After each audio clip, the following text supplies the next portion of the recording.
things behind of what you do, your legacy. All these competitors, they pass for the time. In the case of Chris, he will talk about it very shortly about his periods, how long he spent promoting his drink. To be a finalist of Bacardi Legacy, it is not just making a recipe, it's believe in the recipe. Think that you created a recipe that maybe in 20, 30, 40, 100 years time, somebody will taste and enjoy it. And this is a very important thing, because it's connected directly to our heritage. Don Facundo created an amazing liquid, an extraordinary liquid that we're drinking today. 151 years. That is a legacy that has been passed to 9 generations of the Bacardi family.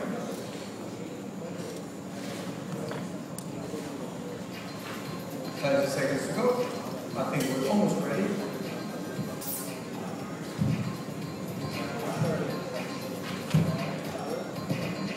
Ready?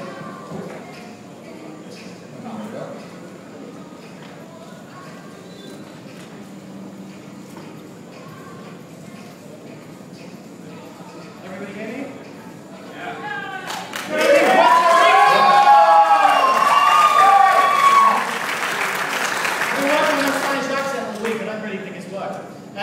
So I entered Bacardi Legacy, as Derek said, a very long time ago, because my marketing period is so much longer than everybody else's. So in the UK, I actually spent over a year marketing Encantador.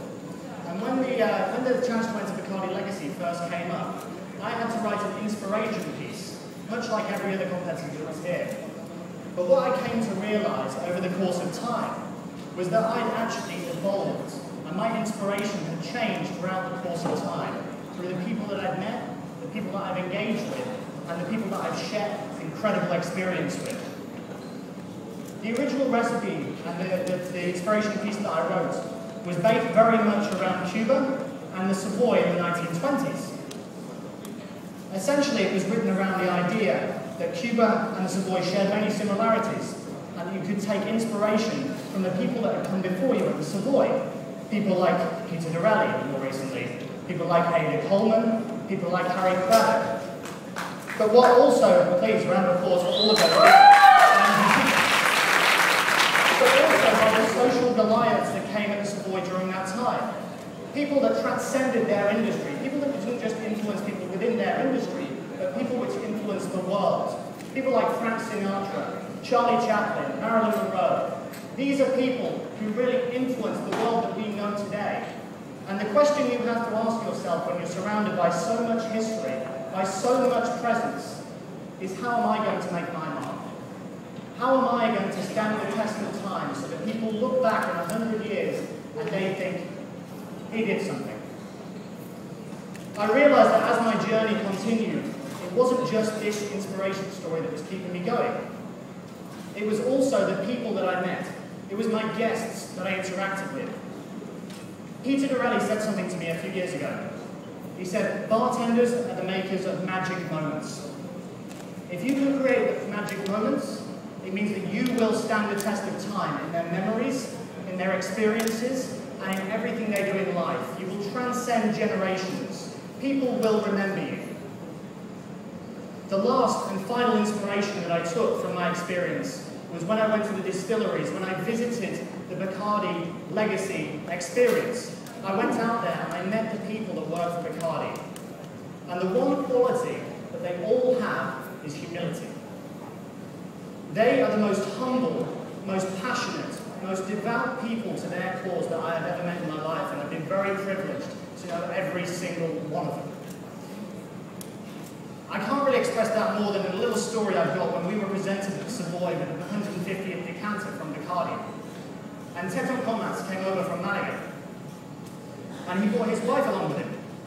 And we were all standing in a room nosing this amazing rum, this groundbreaking rum. And it was all very stiff.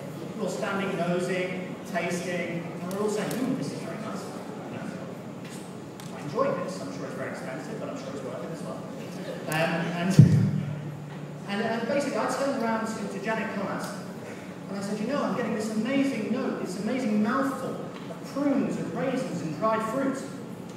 And she leant over to me and she whispered, "Do you know why that is?" I said, "No, should I?" And she said, "Because all the master blenders are so old that that's all they can eat."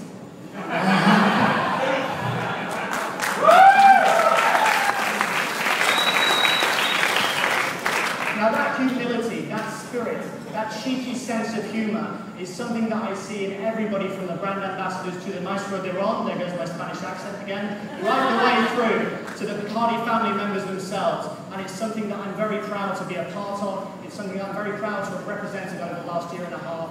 And I hope that I can share those magic moments of joy with you in my cocktail that I make it for you just now. I've been on an amazing journey with the Encantador. I've been around the world. I did a guest bar shift in New York at Angel's Share with a little known bartender that you might have heard of called Shingo Gokan. Shouldn't really give an introduction, he won this competition last year. But I also went around the world and I shared my knowledge, my experience. Bacardi Legacy gave me a platform in which I could share my passion with the industry that I've loved, with the industry that I've grown into in the last decade. And I couldn't be more proud than to be on stage today representing that passion and that hunger to all of you now. So, with that, I think I should make you a drink because you're probably fed up with listening to me. As I said originally, the Encantador was inspired by the 1920s, by what was happening with Savoy and in Cuba. And it felt fitting that I would make a drink which truly represented that time. Cuba and the Savoy in the 1920s were an amazing place. They were a socially advanced place. It was a place where you went if you were wealthy and if you were affluent. Now, as a result of ladies being allowed into bars for the first time, it meant that it drove a different style of drink. You got some more citrus, you got more fruit, and it made the drink more accessible. I'm going to start with 25 mils per drink of freshly squeezed lemon juice. There's a lot of bartenders these days that when they're working with Bacardi or working with rum, naturally veer towards lime juice. But lemon juice for me is a little bit more fragrant, it's a bit more subtle, it's lighter, more delicate. That really reflects what Bacardi is as a spirit. It's complex, it's fragrant, it's light. And what that means is that the lemon juice works with it very well. Bacardi actually ran a promotion during the 1920s where they advertised the Bacardi Sour.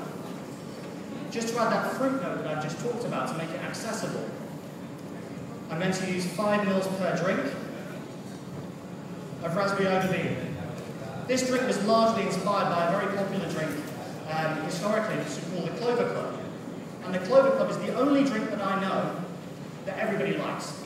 It doesn't matter who you are, whether you're the girliest girl, my wife loves it, or you're the manliest man, like Jose. It means that you find it accessible, you find it delicious. And that's something that I really wanted to put into my drink, to make sure that it was something that everybody could enjoy. It was easily replicable, it was something that could really transcend generations. Now the next ingredient was a very interesting one for me, because I had a conversation with Giuseppe Gallo. Giuseppe Gallo is the global ambassador for Martini.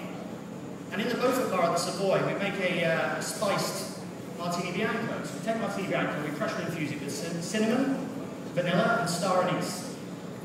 And that makes it almost spicy, it gives it a lovely presence. And what he said to me was that in the 1920s, Martini Bianco actually changed from a spice vermouth to a vanilla-led vermouth. Because vanilla was the luxury must-have ingredient in the 1920s. And when I heard this, I had to use it. So I'm using 15 mils per drink of vanilla syrup. And lastly, well not lastly, because I've got a bit of Bacardi, but second from last, a little bit of Aperol. Aperol adds the dry complexity that I want to give to my drink. Things like the El Presidente, the Nacional, the Mary Pickford, they all have a complexity and a dryness which really adds to the drink. Now I expect lots of noise and applause while I shake.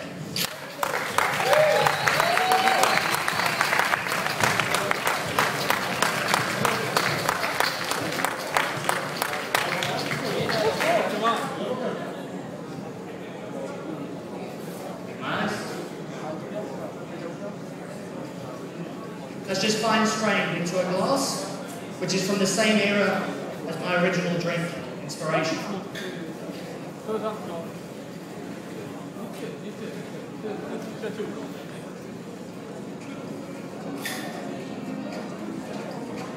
second one now.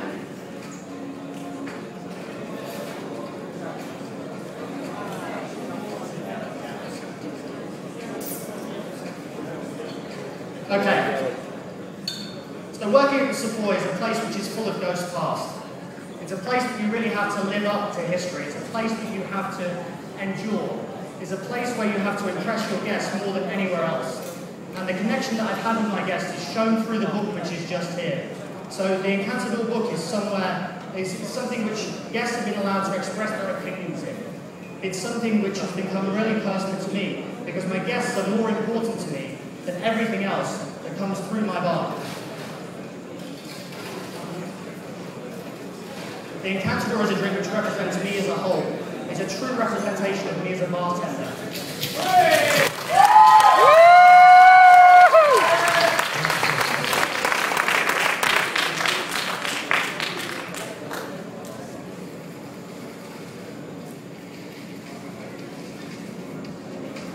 I'm going to finish my drink just with a little fresh raspberry. And ladies and gentlemen, I encourage you to please drink my Encantador!